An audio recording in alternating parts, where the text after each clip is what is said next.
नमस्कार। Sanskrit online classes में आप सभी का स्वागत है।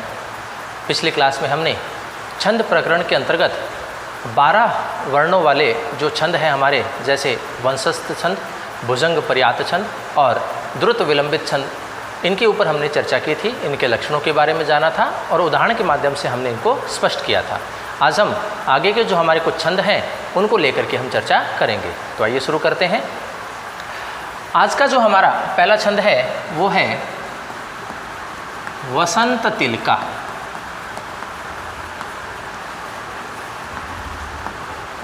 वसंत तिलका। सबसे पहले तो हम जानेंगे कि इसका लक्षण क्या है, इसके प्रत्येक चरण में कितने कितने वर्ण होते हैं और यति की जो स्थिति होती है वो किन किन वर्णों पर होती है, और उदाहरण के माध्यम से फिर हम इसको स्पष्ट करेंगे। तो सबसे पहले हम जानते हैं कि इसका जो लक्षण होता है वसंत तिलका का वो क्या होता है। तो वसंत तिलका का लक्षण होता है उक्ता वसंत तिलका तभजा जगौगे। उक्ता वसंत तिलका तबजा जगौगे। उक्ता वसंत तिलका तबजा जगौगे। तो ये तो हुआ वसंत तिलका छंद का लक्षण। अब हम बात करें कि वसंत तिलका छंद जो होता है उसके प्रत्येक चरण में कितने कितने वर्ण होते हैं। तो उसके लिए हम क्या करेंगे, वर्णों को हम काउंट करेंगे। तो वर्ण को काउंट करते हैं तो देखते हैं 1 2 3 4 5 6 7 8 9 10 11 12 13 और 14। इसका मतलब ये हुआ वसंत तिलका छंद के प्रत्येक चरण में 14 वर्ण होते हैं। तो देखिए हम इसका उच्चारण करते हैं उक्ता वसंत तिलका। यहाँ हम थोड़ा सा विराम लेते हैं। तबजा जगौगे, तो इसका मतलब जो विराम की स्थिति होती है वो क्या होती है, यति की स्थिति है। तो हम यहाँ क्या लगा देते हैं, कोमा लगा देते हैं। तो इसका मतलब कोमा का मतलब हुआ हमें यहाँ अल्प विराम लेना है। इसका मतलब यहाँ पर यति की स्थिति बनती है। तो देखिए 1 2 3 4 5 6 7 8। तो पहली स्थिति क्या हुई, 8वें अक्षर के ऊपर हमने यति ली और 1 2 3 4 5 6, और इसका मतलब छठे वर्ण पर, अर्थात हम कहें कि चरण के अंत में, प्रत्येक छंद के चरण के अंत में यति अर्थात अल्प विराम होता ही है। तो यहाँ पर वसंत तिलका जो छंद है जिसके प्रत्येक चरण में 14 वर्ण होते हैं और 8वें वर्ण और छठे वर्ण के ऊपर हमारे इसमें यति की स्थिति बनती है। अब देखिए, अब हम देखेंगे कि वसंत तिलका जो छंद है इसमें जो 14 वर्ण होते हैं ये किस क्रम में होते हैं, अर्थात इनमें गणों की स्थिति क्या क्या होती है, कौन कौन से गण इसमें बनते हैं और किस क्रम में होते हैं, तो वो देखेंगे। तो उसकी स्थिति हमें यहाँ पता लगती है। तबजा जगौगे, ये लक्षण किसका है, ये वसंत तिलका छंद का है। इसका मतलब यहाँ कौन कौन से गण बनेंगे, तैगण, भयगण, जयगण, जयगण, और अंत में क्या हो जाते हैं, 2 गुरु वर्ण हमें यहाँ पर प्राप्त होते हैं। तो तैगण, भयगण, जयगण, जयगण और अंत में 2 गुरुवर्ण की स्थिति जो होती है वह वसंत तिलका छंद के अंतर्गत होती है। अब हम इन गणों को निकाल भी लेते हैं और गण बनाने के लिए हम सबसे पहले क्या करते हैं, मात्राएं लगाते हैं। तो मात्राएं लगाएंगे तो देखिए पहले लक्षण के ऊपर लगा लेते हैं, इससे हमें पता लग जाएगा कि हमें कौन कौन से गण जो है और किस क्रम में चाहिएगा। उसके पश्चात हम उदाहरण के माध्यम से इसको स्पष्ट करेंगे। तो देखिए सबसे पहले है छोटा ऊ है लेकिन आगे क्या है, आधा अक्षर है, इसकी वजह से क्या हो जाता है, गुरु हो जाता है। आ की मात्रा है इसलिए गुरु। ए की मात्रा लघु, ए की मात्रा है लेकिन आगे क्या है, आधा अक्षर है, इसलिए क्या हो जाएगा, गुरु। ए की मात्रा है लघु, छोटी की मात्रा है लघु, ए की मात्रा है लघु, आ की मात्रा इसलिए गुरु, ए की मात्रा है लघु, ए की मात्रा है लघु, आ की मात्रा है गुरु, ए की मात्रा है लघु, औ की मात्रा है गुरु, अंतिम है, विसर्ग से युक्त है, तो ये क्या हो जाएगा, गुरु हो जाएगा। तो सबके ऊपर मात्राएं लग गई हमारी। अब हम क्या करते हैं, गणों का निर्माण करते हैं। और एक गण जो होता है वो 3 मात्राओं से युक्त होता है, अर्थात 3 वर्ण उसमें क्या होते हैं, शामिल होते हैं। तो हमारे पास क्या क्या स्थिति मिली, सबसे पहले आया हमारे पास एस एस आई, उसके बाद फिर एस आई आई, फिर आई एस आई, और उसके पश्चात पुनः आई एस आई, और अंत में हमें प्राप्त होता है 2 गुरु वर्ण। अब देखिए स्थिति क्या है, जहाँ अंतिम लघु होता है वर्ण तो वह कौन सा गण होता है, वह तैगण होता है। एस एस आई कौन सा गण होता है, तैगण होता है। जहाँ पहला गुरु होता है वो कौन सा होता है, भयगण होता है। जहाँ मध्य का गुरु होता है वो कौन सा होता है? जयगण होता है। पुनः ये स्थिति है, ये फिर से जयगण हुआ और अंत में क्या हुआ? 2 गुरु वर्ण हमें प्राप्त हो रहे हैं। तो जहाँ पर तैगण, भयगण, जयगण, जयगण और अंत में 2 गुरु वर्णों की स्थिति हमें दिखाई दे तो उस पद्य में, उस श्लोक में कौन सा छंद होगा? हमारा वसंत तिल का छंद होता है। वसंत तिल का छंद जो होता है उसके प्रत्येक चरण में कितने कितने वर्ण होते हैं? 14 वर्ण होते हैं। 8 और 6 पर यति किस छंद में होती है? 8 और 6 पे यति किस छंद में होती है? वसंत तिल का छंद में होती है। तबजा जगऊ गए लक्षण किसका है? वसंत तिलका का है। ठीक है ना। और यहाँ गण कौन कौन से होते हैं? तैगण, भयगण, जयगण, जयगण और अंत में 2 गुरु वर्ण होते हैं। तो ये स्थिति है हमारी वसंत तिलका छंद की, जिसका लक्षण है उक्ता वसंत तिलका तबजा जगऊ गए। अब हम इस छंद को उदाहरण के माध्यम से भी स्पष्ट करेंगे और हम यहाँ उदाहरण के ऊपर मात्राएं लगा करके उनके गणों आदि के निर्माण करके देखेंगे कि हमारे सामने जो उदाहरण होगा, श्लोक होगा, पद्य होगा, उसमें वसंत तिल का छंद है कि नहीं है। तो देखिए उदाहरण से इसको हम स्पष्ट करते हैं।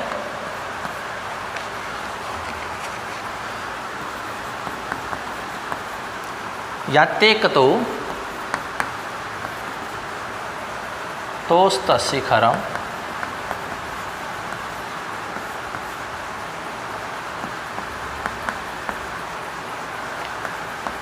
परिरोषधीना, पतिरोषधीना है, पतिरोषधीना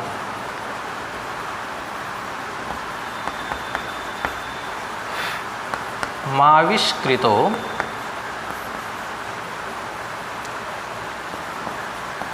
ऋण पुरस्तर एकतोर्कः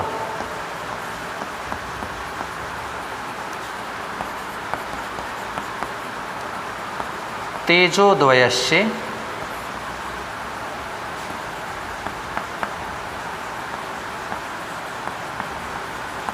युगपद वयसनो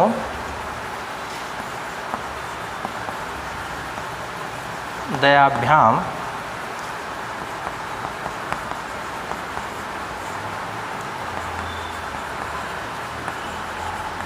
लोको नियम्यत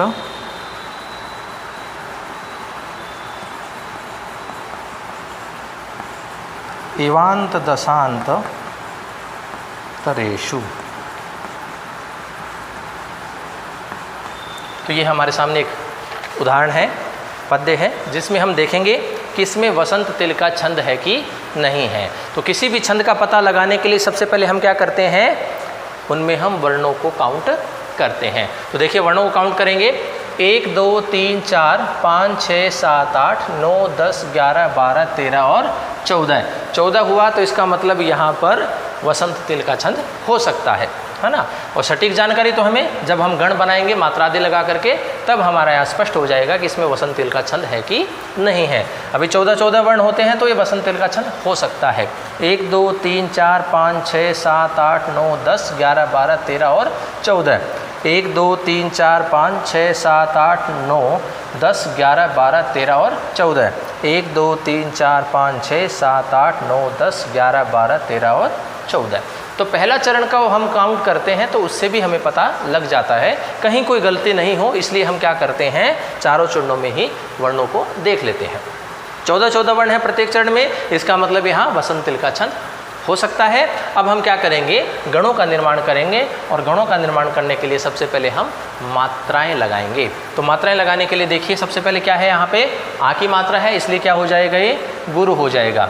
ए की मात्रा है गुरु, ए की मात्रा है लघु, ओ की मात्रा आगे आधा अक्षर भी है इसलिए गुरु, ए की मात्रा है लघु, छोटी की मात्रा है लघु, ए की मात्रा है इसलिए लघु।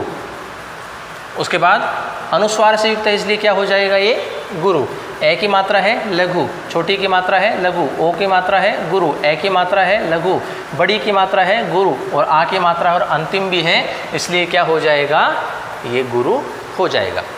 बाकी में भी लगा लेते हैं। आ की मात्रा है गुरु, छोटी की मात्रा लेकिन आगे आधा अक्षर है इसलिए गुरु, छोटी री की मात्रा इसलिए लघु, ओ की मात्रा है गुरु, छोटे ऊ की मात्रा है लघु, ए की मात्रा है लघु, छोटे ऊ की मात्रा है लघु, ए की मात्रा है लेकिन आगे क्या है आधा अक्षर इसलिए गुरु, ए की मात्रा है लघु, ए की मात्रा है लघु, ए अपने आप में क्या है दीर्घ होता है तो गुरु, ए की मात्रा है लघु, ओ की मात्रा है गुरु, ए की मात्रा है और साथ में क्या है अंतिम है विसर्ग से युक्त भी है तो इसलिए गुरु हो जाएगा। यहाँ ये जो आधा अक्षर है ऊपर जो रह है ये पहले काम करता है, ठीक है। ए की मात्रा है गुरु, ओ की मात्रा है और आगे आधा अक्षर भी इसलिए गुरु, ए की मात्रा है लघु, ए की मात्रा है लेकिन आगे आधा अक्षर इसलिए गुरु, ए की मात्रा है लघु, छोटे ऊ की मात्रा है लघु, ए की मात्रा है लघु, ए की मात्रा है लेकिन आगे आधे अक्षर है इसलिए गुरु, ए की मात्रा है लघु, ए की मात्रा है लघु, ओ की मात्रा है गुरु, ए की मात्रा है लघु, आ की मात्रा और आगे आधा अक्षर भी इसलिए गुरु, अनुस्वार से युक्त है और अंतिम भी है और आ की मात्रा भी है इसलिए क्या हो जाएगा गुरु हो जाएगा। इसको देख लेते हैं। ओ की मात्रा है गुरु, ओ की मात्रा है गुरु, छोटी की मात्रा है लघु, ए की मात्रा है लेकिन आगे आधा अक्षर इसलिए गुरु, ए की मात्रा है लघु, ए की मात्रा है लघु, छोटी की मात्रा है लघु, आ की मात्रा है लेकिन आगे आधा अक्षर इसलिए गुरु, ए की मात्रा है लघु, ए की मात्रा है लघु, आ की मात्रा और आगे आधा अक्षर भी इसलिए गुरु, ए की मात्रा है लघु, ए की मात्रा है गुरु, छोटे ऊ की मात्रा है लेकिन अंतिम अक्षर है इसलिए क्या हो जाएगा ये गुरु वर्ण माना जाएगा। अब देखिए सबके ऊपर मात्राएं लग गई सभी वर्णों के ऊपर। अब हम क्या करते हैं इनके गण बनाते हैं तो तीन तीन मात्राओं को हम एक साथ में रखेंगे। तो ये देखिए पहले चरण में देख लेते हैं S S I. S S आई क्या होता है, क्या होता है तयगण होता है। तो हमें तयगण ही चाहिए था क्योंकि हमारे पास लक्षण क्या था तय भय जा जगऊ गए, ये स्थिति थी। मतलब सबसे पहले तयगण मिलना चाहिए तो तयगण हमें मिल गया। उसके बाद है एस आई आई, पहला गुरु होता है तो कौन सा होता है भयगण होता है। तो देखिए हमें भयगण भी मिल गया, यही चाहिए था। उसके बाद हमें आई एस आई मध्य का अगर गुरु होता है और दोनों छोटे होते हैं तो वो कौन सा गण होता है जयगण होता है और हमें चाहिए भी क्या था जयगण।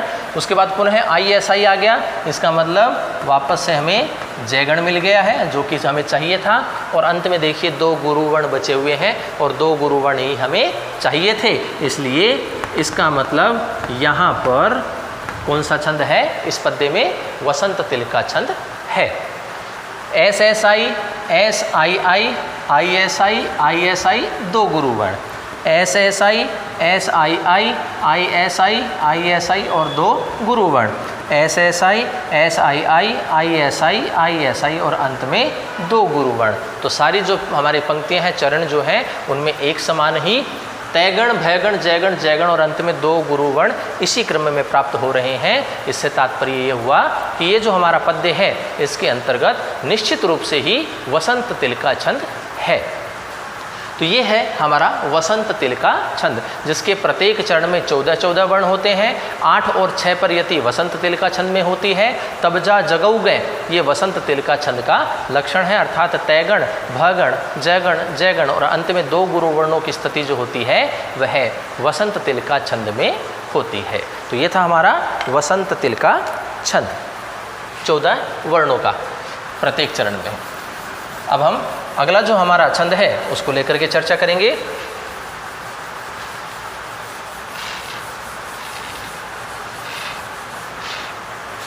अगला जो हमारा छंद है वो है मालिनी।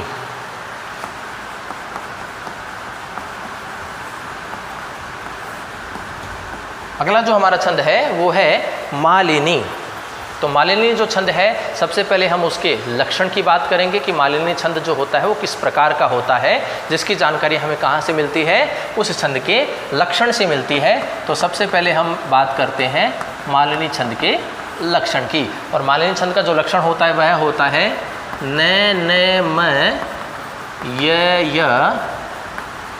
युतेयम मालिनी भोगी लोकहि। नैनम य युतेयम मालिनी भोगी लोकई, मालिनी भोगी लोकई। तो ये है मालिनी छंद का लक्षण, नैनम य युतेयम मालिनी भोगी लोकई। अब देखिए कि यहाँ पर यति किन किन वर्णों पर होगी इनमें मालिनी छंद के प्रत्येक चरण में कितने कितने वर्ण होते हैं और वो जो वर्ण होते हैं वो किस क्रम में होते हैं, अर्थात उनमें गणों की स्थिति किस प्रकार से होती है, वो सारी स्थिति हम यहाँ लक्षण से जान लेते हैं। तो देखिए इसका जब हम उच्चारण करते हैं तो किस प्रकार से होता है, न न म य युते यम। अब हम यहाँ पर अल्प विराम लेते हैं और फिर बोलते हैं मालिनी भोगी लोकई। अब देखिए यति की स्थिति भी हम यहाँ से देख लेते हैं, भोगी लोकई। भोग जो होता है, देखिए भोग किसको कहते हैं, सर्प को कहते हैं। और सर्पों की संख्या कितनी मानी गई है, 8 मानी गई है। उसके बाद बात आती है लोक की। अब लोक कितने होते हैं, कितने माने गए हैं, वो माने गए हैं 7। तो सबसे पहले तो हम इन दोनों को काउंट करें, आपस में ऐड करें तो 8 और 7 कितने होते हैं, 15। इसका मतलब मालिनी जो छंद होता है उसके प्रत्येक चरण में कितने कितने वर्ण होते हैं, 15-15 वर्ण होते हैं। यही हमें यति की स्थिति भी दर्शाता है कि सबसे पहले 8वें वर्ण के ऊपर यति होती है, तत्पश्चात अंत में या फिर 7वें वर्ण पर यति होती है, विराम की स्थिति आती है। तो सबसे पहले हम देखिए 8वां अक्षर काउंट करेंगे तो 1 2 3 4 5 6 7 8। इसका मतलब यहाँ क्या लगेगा, कोमा लगेगी। और फिर क्या कहता है 7वें पर, इसका मतलब 1 2 3 4 5 6 7। 7 का मतलब यहाँ हम कह सकते हैं चरण के अंत में। तो 8 और 7वें वर्ण पर यति किस छंद में होती है, मालिनी छंद में होती है। मालिनी छंद के प्रत्येक चरण में कितने कितने वर्ण होते हैं, 15-15 वर्ण होते हैं। भोग कितने माने गए हैं, 8 माने गए हैं। लोक कितने माने गए हैं, 7 माने गए हैं। ठीक है ना। हम पूरे वर्णों को काउंट करके भी बता सकते हैं कि इसके प्रत्येक चरण में कितने कितने वर्ण होते हैं। तो देखिए 1 2 3 4 5 6 7 8 9 10 11 12 13 14 और 15 है। तो 15 वर्णों वाला, प्रत्येक चरण में 15 वर्णों वाला छंद कौन सा है, हमारा मालिनी छंद है। अब देखिए ये जो 15 वर्ण होते हैं किस क्रम में होते हैं, अर्थात इसमें कौन कौन से हमारे गण बनते हैं। तो उसकी स्थिति हमें यहाँ से दिखती है, न न मैं ये।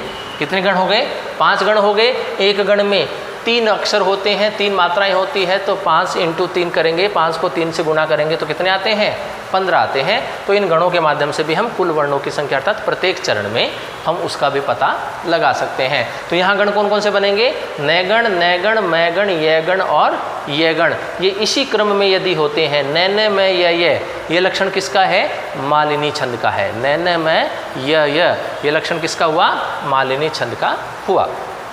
अब देखिए हम पहले इस लक्षण के ऊपर ही मात्राओं को लगा करके पता लगा लेते हैं कि हमारा यहाँ पर न मैं ये जो हमारे गण हैं ये इसी क्रम में यहाँ पर आ रहे हैं या नहीं आ रहे हैं। तो देखिए सबसे पहले मात्राओं को लगाते हैं। तो ए की मात्रा है लघु, ए की मात्रा है लघु, ए की मात्रा लघु, ए की मात्रा लघु, ए की मात्रा लघु।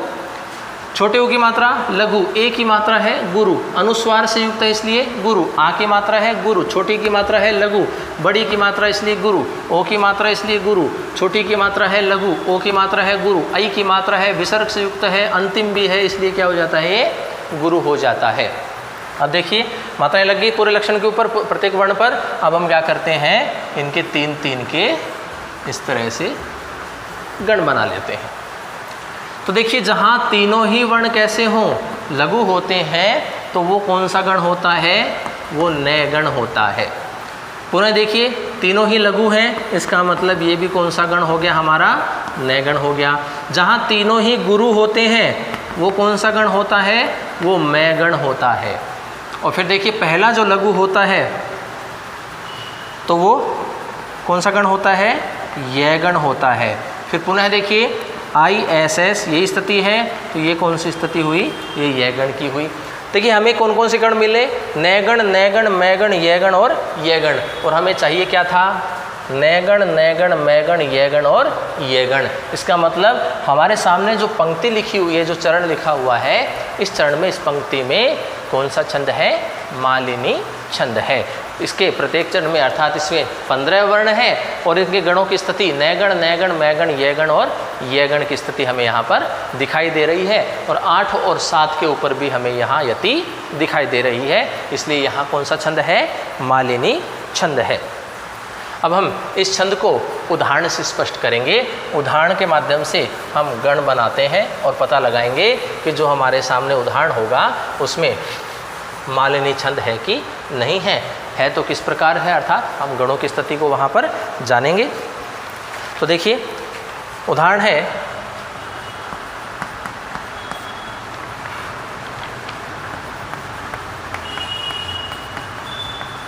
सरसी जमनु विधम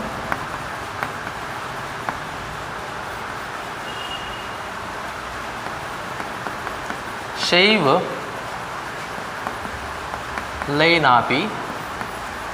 लेनापि रम्यम मलिनमपि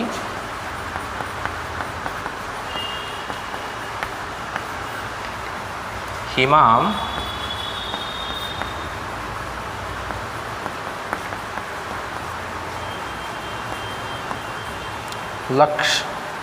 लक्षम लक्ष्मी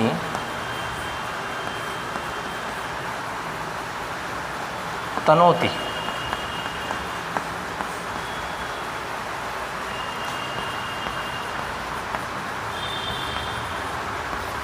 इयम अधिक मनोज्ञा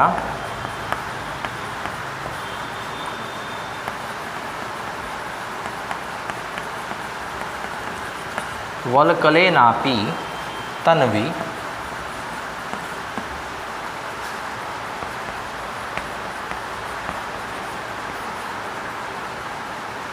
किमिव हि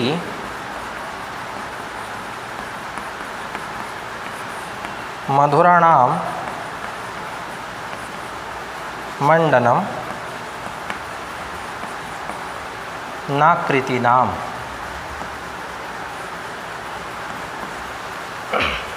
तो देखिए हमारे सामने एक उदाहरण है। अब हम देखेंगे इसमें कि मालिनी छंद है कि नहीं है। उसके लिए हम क्या करेंगे, सबसे पहले वर्णों को काउंट करेंगे। 1 2 3 4 5 6 7 8 9 10 11 12 13 14 और 15। इसका मतलब यहाँ कौन सा छंद हो सकता है, हमारा मालिनी छंद हो सकता है, क्योंकि 15 वर्णों वाला छंद कौन सा होता है, मालिनी छंद होता है। तो यहाँ पर रुकावट होती है तो ये यति की स्थिति होती है, प्रत्येक जगह होगी, ठीक है ना। 1 2 3 4 5 6 7 8 9 10 11 12 13 14 और 15। तो सभी में कौन कितने कितने वर्ण हैं हमारे यहाँ पर, काउंट कर लेते हैं फटाफट। 1 2 3 4 5 6 7 8 9 10 11 12 13 14 15। 1 2 3 4 5 6 7 8 9 10 11 12 13 14 और 15। तो 15 वर्ण है प्रत्येक चरण में, तो यहाँ मालिनी छंद हो सकता है। अब स्पष्ट करने के लिए हम क्या करेंगे, सबसे पहले मात्राएं लगाएंगे, उसके बाद गणों का निर्माण करेंगे। और यदि हमारे सामने नैगण, नैगण, मैगण, ये गण और ये गण यदि ये इसी क्रम में आते हैं तो निश्चित रूप से इसमें कौन सा छंद होगा, हमारा मालिनी छंद होगा। तो देखिए देख लेते हैं। ए की मात्रा है लघु, ए की मात्रा है लघु, छोटी की मात्रा है लघु, ए की मात्रा है लघु, ए की मात्रा है लघु, छोटे ऊ की मात्रा है लघु, छोटी की मात्रा लेकिन आगे आधा अक्षर है, इसके लिए क्या हो जाएगा, ये गुरु हो जाएगा। ए की मात्रा है ये और अनुस्वार से युक्त हुआ, ये गुरु हुआ। ऐ की मात्रा है गुरु, ए की मात्रा लघु, ए की मात्रा गुरु, आ की मात्रा गुरु, छोटी की मात्रा है लघु, ए की मात्रा लेकिन आगे आधा अक्षर इसलिए गुरु, अंतिम है और अनुस्वार से युक्त भी इसलिए क्या हो जाएगा, गुरु हो जाएगा।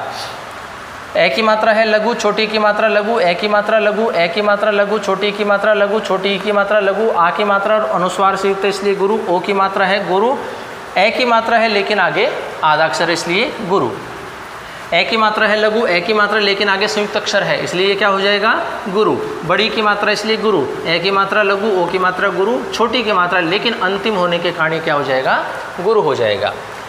छोटी की मात्रा लघु, ए की मात्रा लघु, ए की मात्रा लघु, छोटी की मात्रा लघु, ए की मात्रा लघु, ए की मात्रा लघु, ओ की मात्रा और आगे संयुक्त अक्षर भी है इसलिए क्या हो गया, गुरु। आ की मात्रा है इसलिए क्या हो जाएगा, गुरु। ए की मात्रा है लेकिन आगे आधा अक्षर है इसलिए क्या हो जाएगा, गुरु। ए की मात्रा है लघु, ए की मात्रा है गुरु, आ की मात्रा है गुरु, छोटी की मात्रा है लघु, ए की मात्रा लेकिन आगे क्या है, आधा अक्षर इसलिए गुरु, और अंतिम है और बड़ी की मात्रा है क्या हो गया, गुरु। छोटी की मात्रा है लघु, छोटी की मात्रा लघु, ए की मात्रा लघु, छोटी की मात्रा लघु, ए की मात्रा लघु, छोटे ऊ की मात्रा लघु, आ की मात्रा गुरु, अनुस्वार से युक्त है, आ की मात्रा इसलिए गुरु, ए की मात्रा है आगे आधा अक्षर है इसलिए गुरु, ए की मात्रा है लघु, अनुस्वार से युक्त है इसलिए गुरु, आ की मात्रा है गुरु, छोटी री की मात्रा है लघु, बड़ी की मात्रा है गुरु, और आ की मात्रा है और आगे आधा अक्षर भी है तो इसलिए क्या हो जाएगा, गुरु हो जाएगा।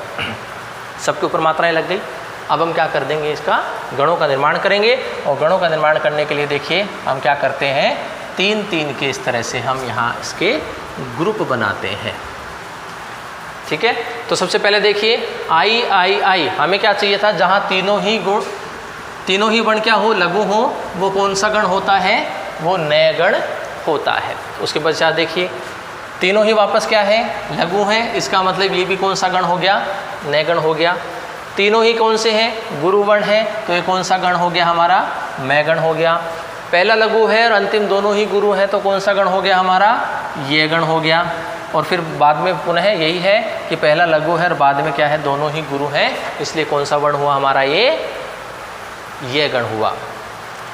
तो अब देखिए यही हमें चाहिए था, नयगण नयगण मयगण ये गण और ये गण, और यही स्थिति हमें यहाँ पर मिल रही है। इसका मतलब सब में देखिए यही स्थिति है, तीनों ही लघु, तीनों गुरु, पहला लघु दोनों गुरु, पहला लघु दोनों गुरु, तीनों लघु तीनों गुरु, पहला लघु दोनों गुरु, पहला लघु दोनों गुरु, तीनों लघु तीनों गुरु, पहला लघु दोनों गुरु, पहला लघु दोनों गुरु।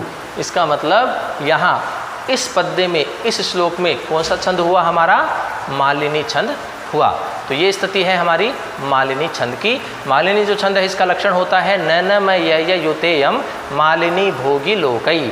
मालिनी जो छंद होता है उसके प्रत्येक चरण में 15-15 वर्ण होते हैं, और मालिनी छंद के 8 और 7 वर्णों पर यति की स्थिति होती है। और नैगण नैगण मैगण ये गण और ये गण, ये स्थिति किसकी होती है, ये गणों की स्थिति किस में मिलती है, ये मालिनी छंद में मिलती है। तो ये था हमारा मालिनी छंद।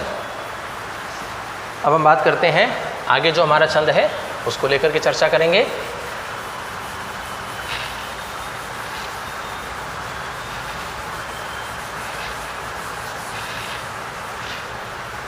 अगला जो छंद है हमारा वो है मंदाक्रांता। कौन सा छंद है, मंदाक्रांता छंद। देखिए मंदाक्रांता जो छंद है हम पहले उसके लक्षण की चर्चा करेंगे कि उसका लक्षण क्या होता है, तत्पश्चात हम उदाहरण के माध्यम से उसको स्पष्ट करेंगे। तो देखिए मंदाक्रांता जो छंद है उसका लक्षण होता है मंदाक्रांता जलधि सड़गई मभौ नतौ ताद गुरु चेत। मंदाक्रांता जलधि सड़गई मभौ नतौ ताद गुरु चेत।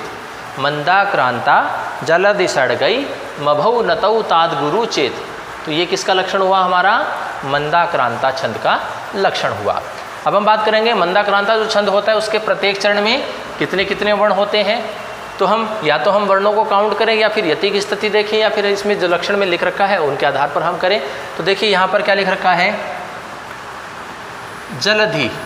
जलधि का मतलब जो समुद्र है हमारे विशाल, वो कितने माने गए हैं, 4 माने गए हैं। सट का मतलब क्या होता है, 6 होते हैं। और अग अर्थात पर्वतों की संख्या कितनी मानी गई है, 7 मानी गई है। तो अब हम यहाँ से काउंट कर सकते हैं कि यहाँ मंदाक्रांता छंद के प्रत्येक चरण में कितने वर्ण होते हैं, 4, 6 और 7। तीनों को आपस में जोड़ेंगे तो कितने आ जाते हैं, 17 आते हैं। इसका मतलब मंदाक्रांता जो छंद होता है उसके प्रत्येक चरण में 17 वर्ण होते हैं। यति की स्थिति देखें तो यही बताएगा कि चौथे अक्षर पर, छठे अक्षर पर और 7वें अक्षर पर। मंदाक्रांता देखिए 1 2 3 4 चौथे अक्षर पर हो गई, फिर छठे अक्षर पर होगी जलधि सड़गई, यहाँ पर स्थिति हो गई। फिर मभौ नतौ ताद गुरु चेत, अभी अंत में हो गया 1 2 3 4 5 6 और 7, तो ये 7वें पर यति हो गई। तो जहाँ 4 और 6 और 7 पर यति होती है वो कौन सा छंद होता है हमारा, मंदाक्रांता छंद होता है। जलधि सड़गई ये लक्षण किसका आता है, मंदाक्रांता का आता है। मभौ नतौ ताद गुरु चेत ये किसका लक्षण आता है, ये मंदाक्रांता छंद का आता है। तो मंदाक्रांता छंद जो होता है उसके प्रत्येक चरण में 17 वर्ण होते हैं। और जलधि अर्थात विशाल महासमुद्र जो है वो 4 हैं। षट का मतलब 6, अग अर्थात पर्वतों की संख्या 7 मानी गई है। 4, 6 और 7 पर यति मंदाक्रांता छंद में मिलती है। अब हम देखते हैं कि यहाँ गण कौन कौन से बनेंगे। तो गणों की स्थिति हमें यहाँ दिखाई देगी। आगे जो स्थिति है इसका मतलब सबसे पहले मैगण, फिर भयगण, फिर नैगण, फिर तयगण और फिर तय गण, तो कितने हो गए 1 2 3 4 5, 5 गण तो पूरे पूरे बन गए। अंत में क्या बचे 17 होते 5 तया 15, 2 बचे, तो अंत में गुरुचेत अर्थात 2 गुरुवर्ण हमें अंत में मिलते हैं। तो यहाँ स्थिति क्या होती है, मैगण, भैगण, नैगण, तैगण, तैगण और अंत में 2 गुरुवर्ण। ये स्थिति जहाँ मिलती है वो कौन सा छंद होता है, हमारा मंदाक्रांता छंद होता है। अब देखिए इसी के ऊपर हम मात्राएं लगा करके देख लेते हैं कि इनमें ये स्थिति हमें प्राप्त हो रही है या नहीं हो रही है। तो देखिए फिर हम उदाहरण से स्पष्ट करेंगे। ए की मात्रा है इसलिए, लेकिन आगे आधा अक्षर है गुरु। आ की मात्रा आगे आधा अक्षर है इसलिए गुरु। आ की मात्रा है आगे आधा अक्षर है इसलिए गुरु। आ की मात्रा है गुरु। ए की मात्रा लघु, ए की मात्रा लघु, छोटी की मात्रा लघु, ए की मात्रा लघु, ए की मात्रा लघु। आई की मात्रा इसलिए गुरु, आगे आधा अक्षर भी है। औ की मात्रा गुरु, ए की मात्रा लघु, औ की मात्रा गुरु, आ की मात्रा गुरु, आगे आधा अक्षर भी था। छोटे ऊ की मात्रा है लघु, छोटे ऊ की मात्रा है लघु और ये ऊ बड़ा है, ठीक है ना, गुरु में ये ऊ बड़ा है। तो बड़े ऊ की मात्रा हुई तो ये क्या हो गया, गुरु हो गया। ए की मात्रा है और अंतिम भी है इसलिए क्या हो जाता है, गुरु हो जाता है। अगर हम यहाँ रू छोटा कर देंगे तो मात्रा कैसे आ जाएगी, हमारी लघु आएगी। और लघु आने से तो अंतिम जो 2 वर्ण है हमारे कैसे होने चाहिए, गुरु होने चाहिए, तो गुरु नहीं हो पाएंगे। तो यहाँ हमें गलती का भी पता लग जाता है मात्राओं की सहायता से। अब देखिए 3 स्थिति बना लेते हैं। सबसे पहले क्या आया, तीनों ही गुरु कौन से होते हैं, मैगण होता है। पहला गुरु दोनों छोटे होते हैं तो कौन सा गण होता है, बैगण होता है। तीनों ही लघु होते हैं तो कौन सा गण होता है, नैगण होता है। अंतिम लघु और दोनों पहले के गुरु होते हैं तो कौन सा गण होता है, तैगण होता है।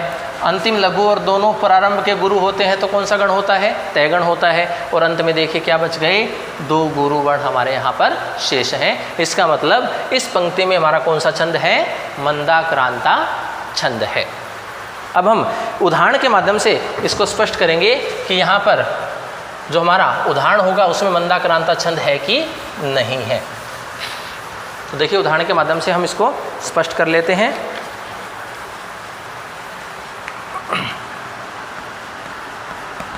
उदाहरण है हमारा,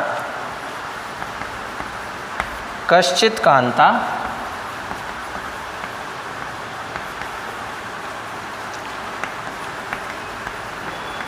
विरह गुरुणा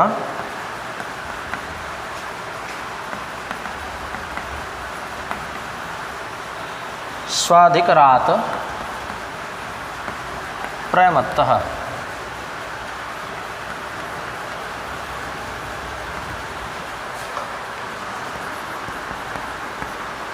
शापे नास्तं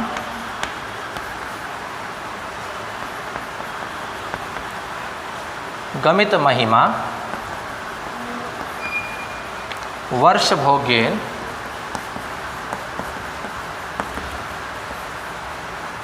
भर्तुः।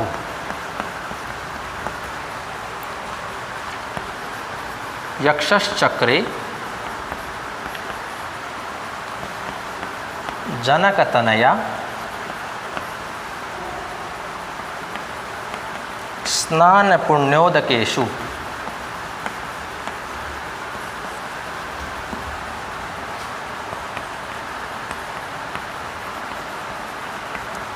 स्निग्धच्छाया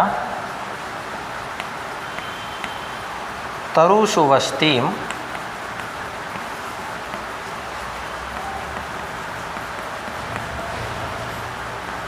रामगिरियाश्रमेषु।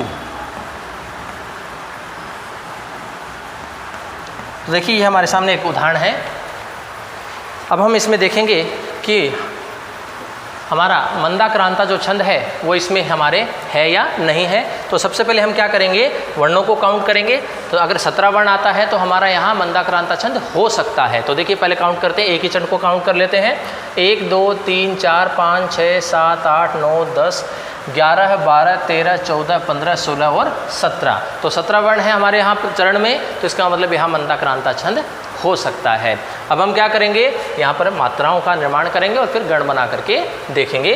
तो देखिए एक के ऊपर लगा लेते हैं क्योंकि बाकी हमारा सेम ही होगा। ए की मात्रा है लेकिन आगे क्या है, आधा अक्षर, इसलिए गुरु। छोटी की मात्रा लेकिन आगे आधा अक्षर, इसलिए गुरु। आ की मात्रा है, आगे आधा अक्षर भी है, इसलिए गुरु। आ की मात्रा इसलिए गुरु। छोटी की मात्रा है लघु, ए की मात्रा है लघु, ए की मात्रा है लघु। छोटे ऊ की मात्रा है लघु, छोटे ऊ की मात्रा है लघु। आ की मात्रा आगे आधा अक्षर, इसलिए गुरु। आ की मात्रा है गुरु, छोटी की मात्रा है लघु, ए की मात्रा है लघु। आ की मात्रा है आगे आधा अक्षर भी, इसलिए गुरु। ए की मात्रा है इसलिए लघु, ए की मात्रा लेकिन आगे आधा अक्षर, इसलिए गुरु। और अंतिम है और विसर्ग से युक्त भी है, तो इसलिए क्या हो जाएगा, ये गुरु हो जाएगा। इनके ऊपर भी मात्राएं लगा लेते हैं। आ की मात्रा है गुरु, आ की मात्रा है गुरु, ए की मात्रा है गुरु, आ की मात्रा है आगे आधा अक्षर भी, इसलिए गुरु। अनुस्वार से युक्त है गुरु। ए की मात्रा लघु, छोटी की मात्रा लघु, ए की मात्रा लघु, ए की मात्रा लघु, ई की मात्रा लघु, छोटी की है। आ की मात्रा गुरु, ए की मात्रा और आगे आधा अक्षर, इसलिए गुरु। ए की मात्रा है लघु, ओ की मात्रा आगे आधा अक्षर भी, इसलिए गुरु। ए की मात्रा है गुरु, ए की मात्रा है लघु, ए की मात्रा लेकिन आगे आधा अक्षर, इसलिए गुरु। अंतिम है और विसर्ग से युक्त है, इसलिए गुरु।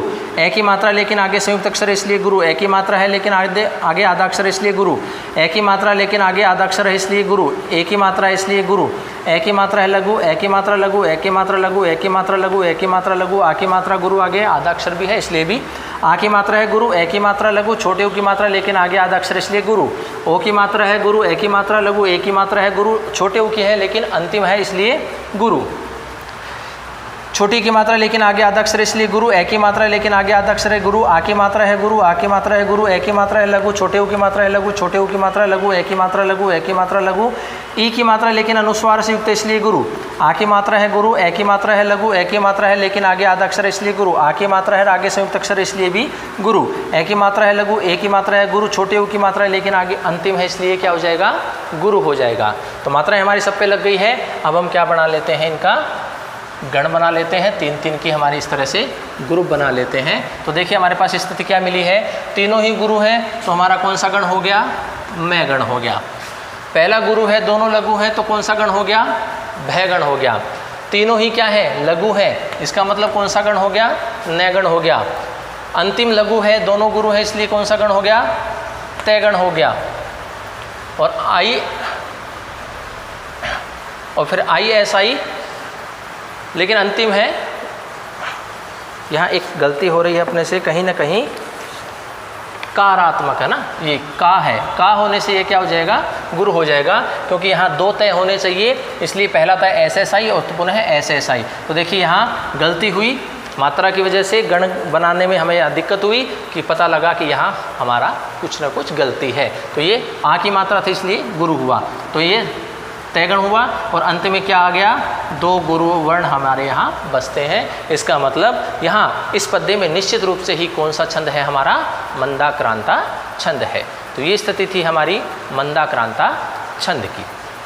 इस प्रकार से आज की क्लास में हमने उक्ता वसंत तिलका अर्थात वसंत तिलका छंद के ऊपर चर्चा की, मालिनी छंद को लेकर के चर्चा की, और मंदाक्रांता छंद को लेकर के हमने चर्चा की। उनके लक्षणों को जाना, उनके गणों के ऊपर चर्चा की, उनकी यति की स्थिति को भी हमने समझा, और उदाहरण से हमने उनको स्पष्ट भी किया।